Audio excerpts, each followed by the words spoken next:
I've been playing outdoors since I was a kid, standing by the front door at around 2 years old, hollering, side, side, side, trying to get my mom to let me go play outside.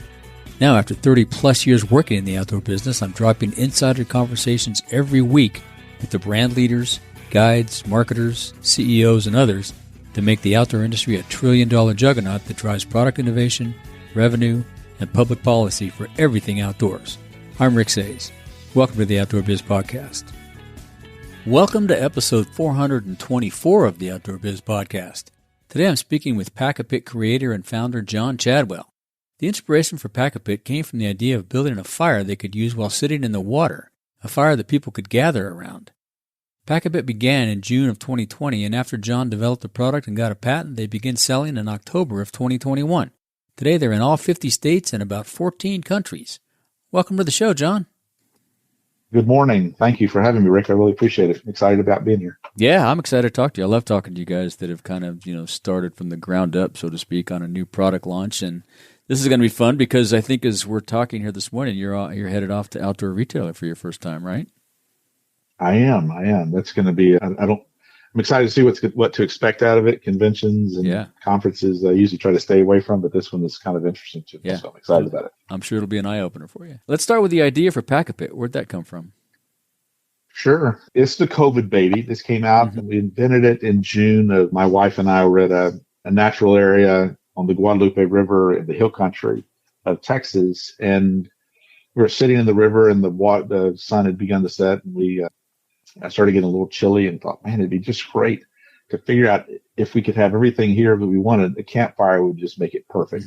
And so how can we build a fire on top of water was kind of kind of jokingly how to do that out. And I thought, well, if I have 3 points of contact, I can figure this out. So that's kind of where the germ of the idea came from, and how to make a fire on top of water. It doesn't float. You just have to have 3 stable points of contact, so 3 rocks or anything like that. And then the parameters that we made it around were built around a paella pan, which is a Spanish cooking dish. Yeah, my grandmother made the best paella I've ever had in my life. She was Spanish. It's something. My wife's a classically trained chef, and we thought this is the perfect dish to make. Because the paella pan, as you know, is exceptionally flexible and creates a lot of diversity on it.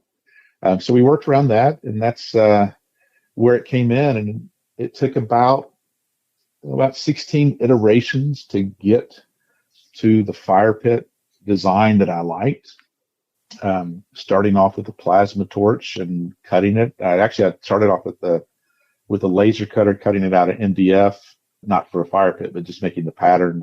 How does it go together, and fitting it all together, and going from that. And the idea was, it went back to growing up, and my dad being a camp director in the hill country, and wanting to, there's a grocery store chain here in Texas called HEB, and the Butts started, which is the family name, started this foundation camp out in the hill country in a town called Lakey, and that's where I'm from, and we had this camping lifestyle, but it was just outside.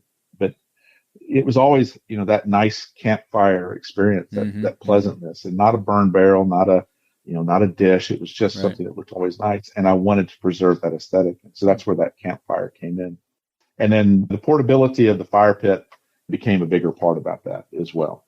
Gotcha. That makes sense. Yeah. Do you have a manufacturing background or selling background? I was with Apple for 10 years, and then with Apple resellers for a number of years. So I've sold a fair amount. I worked in the education division with them, and did that. Manufacturing, I'm an artist. I like to paint, sculpt, and create. Gotcha. And I wanted something to have an artistic bent to it. So I'm not a manufacturer by any capacity, but I like to play around, and I'm a creative. Yeah. Have you made anything else like the PacAPit? Did you do that? Did you make furniture or any of that kind of stuff?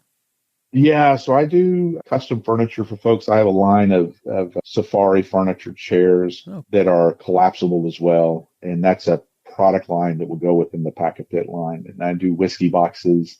They're like portable bars that you can take with you and have your whiskey at your campfire with you. And I do tables, and I've got a couple of clients. Yeah, I'm a creative. I used to fly a lot and travel a lot when I was with Apple and with another education company called Blackboard. And we actually started a restaurant in New York because Sandy hit and we had to just change directions. Mm-hmm. And we became an entrepreneur. That was in 2012, 2013. And I've worked for myself since, and I really enjoy the creative process a lot and doing that. And how many iterations did you say it took you to get something sellable?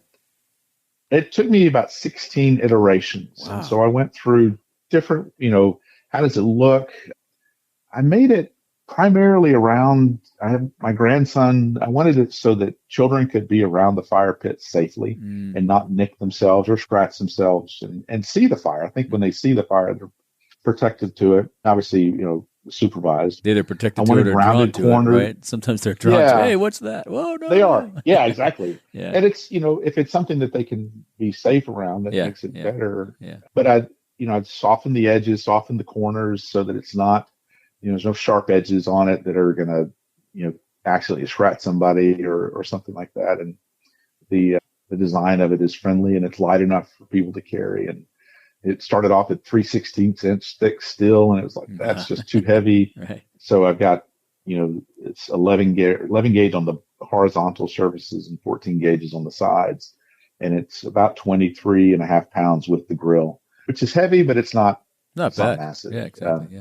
No, but you're not transporting air. So when you're doing other fire pits, a lot of times you're transporting air. This one, you're transporting about an inch of material by 24 inches. And it's nice and flat pack. So overlanding and RVers just love the thing. It looks cool too. Yeah. The aesthetic is Thank nice. you. Yeah. And you make Thank each you. one. You must have a heck of a shop.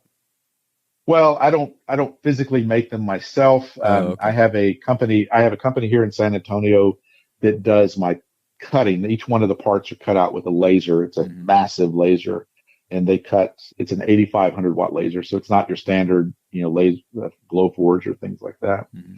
And so they cut the parts for me and I'd come and get them or they would come bring them to me. And then I paint them, package them, get them labeled, get them, all ready to go, cut the ground covers and getting all that parts, getting everything done so that it's all set and ready to go. So I did cut the first few of them with the plasma torch, and the slag and the challenge on the sides was just, it was too much work. So outsourcing that part of that to get that out. Have you explored outsourcing everything, or you love doing it? I like doing it. I don't say I love doing it, but I do like. I do. Depends on how busy it is, I'll bet. Yeah, exactly. I mean, it's fun to make them and see them and see them go out and come home filthy, dirty, and covered in paint and grinder dust, and I'm it's like that's fun, but it's also it's not scalable. So I am looking at how to outsource production. My goal is to keep it here in San Antonio as best as possible. I think I can do that. I think the grill is the bigger challenge, and that's the most expensive part to cut, and I think that's probably going to have to be outsourced to a stamping facility. There's a company in Pennsylvania that can do it, and then Monterrey is only 5 hours from San Antonio, so Monterrey, Mexico may be an outlet for this as well. Mm-hmm. And how did you initially sell them? Did people see it, and was it kind of a grassroots thing, or did you actually make them and start to sell them right out of the gate? Well, I started, the classic family, fools, and friends are the first ones to get it for you. And so I had friends that said, I'll buy it and tried it out. And some people I seeded it out, sent it out. Hey, would you just try this and play with it? And I've got a good friend in Charleston, South Carolina. I sent one to, and I said, just get me some feedback from it. What do you think? So I started that way. And then actually I started in a tent at farmers markets, of all places. Yeah. Yeah. And so set up a tent, and that's my wife, who's a co-inventor of this. She figured out the trigonomic formula that's that joint of the tab and slot. And so it's scalable. And she's a mathematician by training, but a classically trained chef as well, and is a teaching chef as well. Very cool. But we started selling. She said, you got to start selling these things. So we started selling them at the farmers market here in San Antonio. And then there's a premier market called the Pearl Brewery, which is an old brewery. Pearl Beer is now an event space, and a Hotel Emma and some other things are there. It's a lot of fun. And I started selling there, and that got me the national exposure. So I'm now in 50 states. I've got customers in all 50 states, and I'm in about 14 countries where customers have bought them. So I've sold about about 500 of them, Uh-huh. and I've touched every one of those things, meaning made every one. Right. But it's been a fun experience to doing it that way, and it's also get a lot of good feedback that way from Yeah. customers. Yeah. Immediate feedback. And I get a lot of and my customers send me lots of pictures, and they're I call it PacAPit Nation, and people are pretty excited about it. Yeah. I saw you had an event. I think it was last night. You posted on Facebook today. A cool event you had at the park. That was amazing. Yeah, on Veterans Day, there's a park downtown called Legacy Park, and we worked with a group called SA Creative, and we did 6 fire pits downtown San Antonio in the rain, just a little bit of rain, and people had s'mores. We had about 45 or 50 people come out, had popcorn, s'mores, and just watched the movie outside, and it was great. It blew me away how nice people were about it. Yeah, great. And idea. as crappy as the weather, people were excited about being outside around the campfire. Yeah. I think those events are the new thing. I think there's a handful of folks around here in Bishop that are doing things like sort of like that. And I think since COVID, we're all itching to get outside again, And I mean, some of us just are itching to get outside for any reason, but that's pretty cool. Good on you. I love that. Yeah. Have you opened any retailers yet? Do you have any dealers, so to speak? I have a couple. I have 3 retailers here in San Antonio, and I'm always looking for others if there are people that are interested in doing it to, have those conversations. My first retailer was Kellac here in San Antonio, and they're a military outfitter for uniforms and things, but they also do outdoor gear, and it's kel-lac.com. Chris Hansen over there is just a great guy. And then Basecamp Provisions here in San Antonio is an overlanding shop. JP Martin and his wife Erin just have become really good friends and have sold a good number of fire pits. And then I just added Spring Creek Gardens in Spring Branch, Texas, a garden center that is carrying the fire pits for me. And I'm looking for outfitters, trout tackle shops and things like that, or smaller outfitters are great ones. There's a couple of chains that are, 2 and 3 and 4 shop outfitters that I've got in Target as well that we're looking at. River outfitters would be good too. I used to be a guide on the current. Absolutely. That'd be great. Yeah. That'd be absolutely. Great so if there are anyone's out there, please feel free to reach out to me. Yeah. We'll make that connection for you. Yeah. So, and your website says you're looking for retail locations that fit your values and focus of leaving the campsite better than we found it. Who are some of those? Yeah. Have you found many that have that value set, and who are they? Well, that's what I'm saying. So so Kellac is a good one for that, and Basecamp. Those guys do a good job of just the experience of camping and enjoying being outside, and also leaving things in a better condition than you find them. Just makes a big difference. Spring Creek Garden is just they have a phenomenal garden setup. But I'm looking for those folks that I'm not necessarily looking for the big boxes right now, mainly because they're not going to be able to talk to the customers like these small shops will be able to. Yeah. And there's a lot of value in just that personal interaction that people have, and you build a bond and a friendship with that. And I think that's, so the physical campsite is one thing, but also just kind of the experience of being outside and camping with folks and being in your backyard and having that experience makes a big difference. Yeah. No, I think that's smart. I think it's smart to start that way, and then eventually, if it does blow up and grows, and you end up selling it to somebody that wants to go to Home Depot, let them deal with that. But exactly, it's tough to do. Yeah, when you're small. Yeah. Have you been to any of the industry trade shows yet? Outdoor Retailer? I'm heading tomorrow to Outdoor Retailer up in Salt Lake City. Nice. I'm excited about that. That's going to be a fun one. Yeah. And just I'm kind of going with open eyes and just seeing what kind of people I'm meeting. This is the winter show, so I'm a little nervous about am I in the right spot for it, but I think. Do you have a booth? I do not have a booth. Okay. I'm going just as an attendee, just to pay attention to folks and just talk and begin to build that connection. I mean, I've only been selling this for 2 years, a little over 2 years, and trying to get it growing. But there's some outdoor or overlanding events that I've been into, and I'm really working on building partnerships with nonprofit conservation organizations and working that direction so that people see us that way as well. Yeah, we were talking about the Outdoor Writers Association. That would be a good group for you to connect with because they have that annual conference, and you can go set up a little. It's not really a booth; it's a little table, but you can show your stuff. Sure. And get access to all kinds of outdoor folks. That's good. Yeah. Yeah, cool. Yeah, outdoor retail is very interesting. You'll be gobsmacked when you walk in there. I mean, it's it's big, Okay. and there's a bunch of cool brands, and it's smart to go walk around and get the lay of the land. You'll probably realize that winter might not be the one you want to go display at. If you want to display eventually, it'll be the summer one, but at least you have some sense of how it goes and all the buyers that are there. And yeah, it's Right. Yeah. Well, the cool thing about the PacAPit though is, you can build your fire around anything. And when we had a huge snowstorm a couple of years ago here, it was 14 degrees, and we did campfires every night outside. Not because we lost power, thank goodness, but a lot of other folks did. But it was nice sitting outside, building a fire on top of snow. I've got customers in Wisconsin and Minnesota that build it when they go ice fishing, and they build their fire on top of the ice. Oh, wow. So outdoor is not necessarily, I just don't know if it's the genre, mostly skiing and snowboarding and snowshoeing and that, or is it going to be, getting outside in the snow? And when we lived in New York, we hiked in the snow all the time. It was just so much fun that way. It'll be a mixed bag. The summer one's probably where all the outdoor camping stuff is displayed, and those guys. But and I think the other thing is, that product is not going to be only outdoor focused. When you do get to selling eventually, you're going to be able to sell to hardware stores and garden stores and outdoor stores, and just it's going to be a really wide distribution channel for you.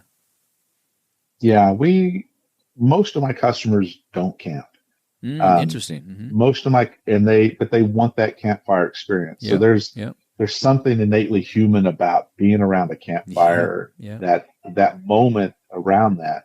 And whether you're at a campsite, far away at a great state park or, land management area, or if you're in your backyard, that experience can be the exact same feeling of just kind of gathering around. And I call it, we've improved on the original social network, and we're trying to figure out ways to, let's bring people back together. We're not trying to replace any cell phone or things like that, but how can we get people back together and doing that? And I think people do it natively anyway. We're just capturing some of that. Yeah, I love it. Those long drives to visit family over the holidays, or maybe to a trade show, since a lot of us are flying less these days?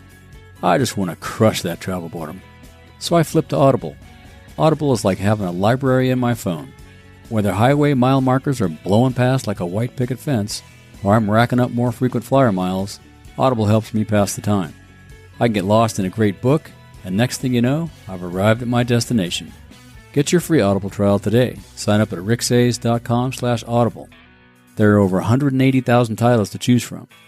Go to ricksaez.com/audible and start your free trial with Audible today, and crush that travel boredom. Now, back to the show. What was your first outdoor adventure? Tell us about that. What was that like? Oh, the one I can remember first, and so I was probably 4 years old, is my dad packed up myself and my 4 other siblings. I'm the youngest of 5. And we're heading out to Big Bend, and my mother didn't want to go.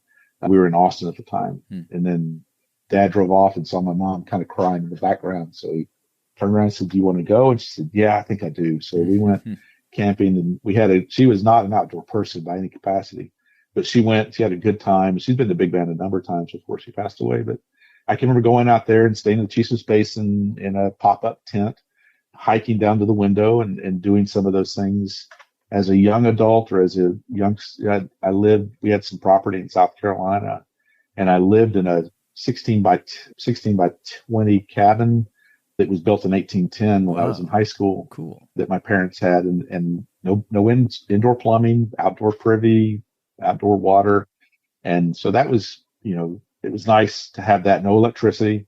And that kind of set those tones to doing that. And I've hiked Western North Carolina and South Carolina mountains and Virginia, North Carolina, it's going to be New York and Texas. I just like being outside. I don't get to do it as much as I like to, but I do like to do it. Well, and you have a lot of beautiful areas down there to go to too. Yeah, you can get out for the day, go do a nice hike, and absolutely. Yeah, that's cool. Yeah.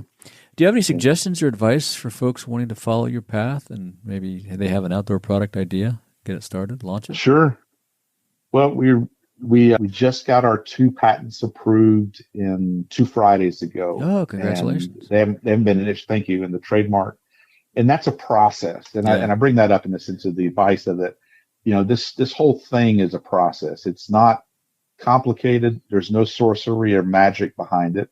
It's an idea that was kind of coming in there. Okay, let's kind of work the problem, work it out, and work through it. And if it's a decent idea, it will begin to flesh itself out quite nicely, or it will modify, or it will die. And so, people I talk to is like, anybody that's building a product, and whether it's technology or anything like that, is just, you got to try it. You got to make it break. Yeah. You got to figure out what's not working, and be happy that it's breaking, because you're finding some reason why it's not doing what it needs to do. Right. That's you're learning. Yeah. So we talked about iterations of the PacAPit. There have been at least 45 iterations of the packaging of this thing. And that's been the more frustrating and learning things of it. But so my advice would be, if you've got an idea that you really think is good, just keep at it and talk to a lot of people, get good feedback.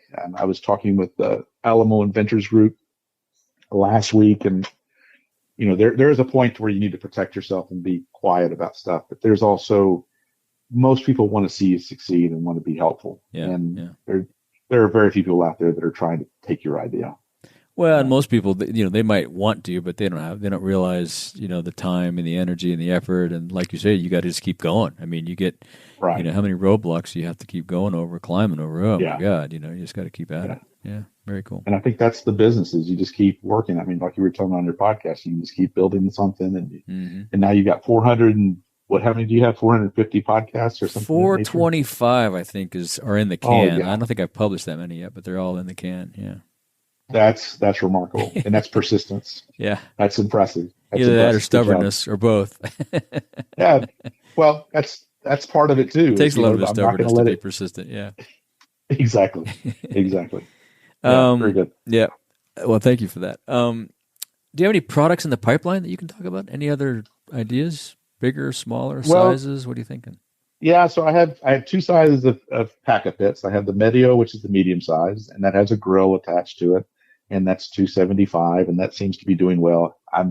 I've got a bag coming, getting a bag manufactured, and I think I heard you say you were with JanSport. I'd be very curious to talk with you more detail about that. Okay. Bag manufacturing is a pain in the neck. I've got it designed and prototyped, but my gosh, finding people who can sew well, I've even had to teach myself to do it, has been a challenge. So the bag is the thing that's next on. So anybody that has a fire pit, once the bag launches, if you're an owner of a PacAPit, you'll get the bag for 50% off. All you need to do is just send me a photograph and post it on Instagram. Nice. Of you using your PacAPit. So I've got that. I've got the Pequeño is a smaller version. It's 4 pounds, 3 ounces. It's stainless steel. Hikers tend to think, oh, it's a little heavy, but then I start talking to them about, well, you're not having to carry bulky stuff now. So you're really exchanging out. Yeah, you're exchanging out things. So it becomes, and I've hiked the AT a little bit, and I've seen canisters that people just get fed up and they're tired and they do that. People have used the Pequeño sharpen one edge. I won't do that, but if somebody does, to make it into a hatchet, or make it into a saw. And they're blades, so they make really good shovels to, cut and cover and things like that. So it becomes a versatile tool in that way. Yeah. The furniture is one line that's going to start developing. So the camp chairs and ranch chairs that will be coming along, the Campfire experience, and my whiskey boxes that will be coming along, a little bar in a box. So, building around that will be fun. A long-term goal, and it's certainly just not developed, is an app that allows people to gather around the campfire and kind of build stories around it in the different locations and tag it. And I've got some development ideas on that. That's all pipe dreaming at this point. You can even do a cookbook. Cookbook would be a part of that, is absolutely recipes and things like that. So we're actually cooking through Francis Melman's book, Cooked on Fire, I think. Oh, yeah, cool. He's an Argentine chef that we just really like. Very cool. Yeah. Those are products. Yeah, unlimited, I'm sure. Once you find the universe, I'm sure it'll branch out. Yeah, good idea. Yeah. We love to be outside and cook outside, a lot of us. So absolutely. You have a lot of customers. Smells much better. Breakfast smells so good outside. That's the way it should right. be. You're right. That's right. Do you have a favorite piece of outdoor gear under $100? You ask that to everybody, and I love hearing the questions or the responses to it. And I was like racking my brain. What do I have? And I'm a bargain hunter, so I've got stuff that is cheap or that I get. But I realize the tool that I use the most is I've got a really good Fiskar hand hatchet that I've had for probably 15 years that is dependable. It's always, I can sharpen it easily. I made a sheath for it. I think you can get them for like $40 at Home Depot or Lowe's, but it's nothing fancy, but it's always useful. Mm-hmm. I use it more than my knife, actually. I'll bet. Yeah, I'll bet. Yeah, very cool. We'll find that link to that. That's pretty cool. I don't think I have one of those. Sure. By the way. How about books? Are you a big reader? Do you have a couple of favorite books? There's books that I recommend in their different styles. So when I lived in New York, I had a good friend give me a book called Here is New York. It was written by E.B. White, the guy that wrote Charlotte's Web. And it applies to a lot of things. And so it's about New York and about the community of New York. He wrote it on the hottest day in 1948 of the year. But out of that came a phrase that has stuck to me, and I've given this book away probably 20 times, is, no one comes to New York unless they're willing, you have to be willing to be lucky. No one comes to New York unless you're willing to be lucky or successful. And that ethos of trying to be willing to be lucky. And so, in the invention process, I'm willing to try it out, and it seems to work. And it's a fast read. You can read it in 45 minutes. Oh, cool. Daniel Pink wrote a really good book back in 2005 or 6. He's a business author called A Whole New Mind, and whole is WHOLE. And it's essentially, how to build story and build a meaning and build a product around that, and kind of changing the gear. Some schools and universities have used that book as a design. He's written and then this Francis Melman. Yeah. He has. Yeah. So I like his stuff, yeah. and he writes well. Mm-hmm. I had the good fortune of meeting him one time back in 2008 or 2009. Oh, nice. But, the design, design, meaning, symphony, empathy, meaning, and play, as far as the 6 elements of good design really come into that. And that's been a big one. Yeah. And you had another one, were you going to say Francis Melman? Yeah, the Francis Melman cookbooks. He's the Argentine chef. There's a couple out there. I go to the library and I check them out in doing that. So when you were asking about favorite books, my mother was a avid library user. And so I don't necessarily have a favorite book, but I have a library card that gives me access to a lot of books. Yeah, same. I can't think of, I asked this question because I'm a big reader, and mainly I wanted to get more. You always look for something to read, but I don't think I have a favorite book either. But I have, bookcases full of books that just, it's fantastic. I think that started from as a kid. Maybe you had the same thing, where you got your library card and they gamified it, right? You got these little stamps and things when you got credit for reading books. So I think that's where it stems from. Yeah, it's a rite of passage. So we moved back from New York to Texas to San Antonio, and Mom calls me from New Braunfels and said, "Okay, do you have your library card?" I mean, that's you got to get your library card before you got your driver's license. Right, exactly. That was and it was a big part of that. That's right. Yeah. I also like the design books. I'll read, actually, just from a designer, artist standpoint. I like art catalogs from art auctions. Oh, interesting. And there's design. So the Wright Auction House, WRIGHT Auction House, has some great catalogs, and they're past catalogs, but you get to see collections of stuff that usually are not in museums or in history books. And it's another way of seeing good design. Cool. We'll link to that in the show notes. That sounds interesting. As we wrap up, is there anything else you'd like to say to our listeners or ask of our listeners? Well, I always like feedback. So anybody that wants to reach out and give me feedback on how the fire pit's going, that's how the grill was built. That's how the picanha was made. I do have a grande that I make periodically, fire pits. That part, that's the request. I'm looking for folks that are, can help me grow this business well. So if there are people that are interested in talking more about it and learning what I'm doing in more depth, I'm happy to talk with that. Cool. I try to be as approachable as possible, and if I don't answer the phone, I'll call you back as quickly as I can.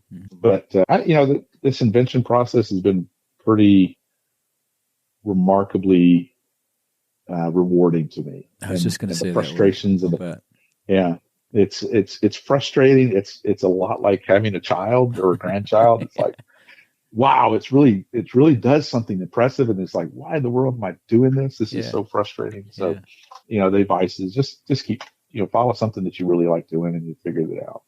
Keep going. Just keep one step in front of the other, like hiking a steep trail. Yep. And if people want to follow up, how's the best way for them to follow up? Follow me on Instagram. So Instagram is the PacAPit. And feel free to reach out to me, John, JOHN, at PacAPit, PacAPit.com. And the website is PacAPit.com as well. Those are the best ways to connect to me. And like I said, if I don't get back to you quickly, I'll get back to you. If you don't hear from me, feel free to ping me back. Perfect. We'll link to all that stuff in the show notes. And you can get 15% off when you use code ODBiz15 on the purchase of your PacAPit. Go to PacAPit.com/buy and get yours today. That's 15% off with code ODBiz15. Well, it's been great talking to you. I look forward to meeting you one of these days at an event, trade show, conference, something. Hope so as well. Yeah, all right. Yeah, if you find yourself in Bishop, give a holler. Absolutely. I'll be at the Trout Fest in Guadalupe River in February, and that's a big, fun one to do. That's on the Guadalupe River Trout Limited, I think is the group. That sounds really fun. But that's a lot of fun. Get outside. We're going to cook a lot of trout. We're going to cook stuff and have a good time. Awesome. So if anybody's out, and that's including you, Rick, if you want to come down, I think they would like to see you. Right on. Well, I'll be in El Paso next year, so maybe we can make that happen. I would definitely try to connect for that. Yeah, awesome. Absolutely. Well, thanks, John. I appreciate it. You're welcome. It's been a pleasure talking to you, Rick. Thanks a whole bunch. All right. Thank you for joining us on another episode of the Outdoor Biz Podcast. Be sure to visit our website, theoutdoorbizpodcast.com, where you'll find show notes with links to everything we talked about and more. Subscribe wherever you get your podcasts so you don't miss a single episode. And while you're at it, if you found value in this show, we'd appreciate a rating on iTunes, or spread the word and tell a friend. That would really help us out too. Be sure to tune in every week. And thanks again for listening to the Outdoor Biz Podcast with Rick Saez.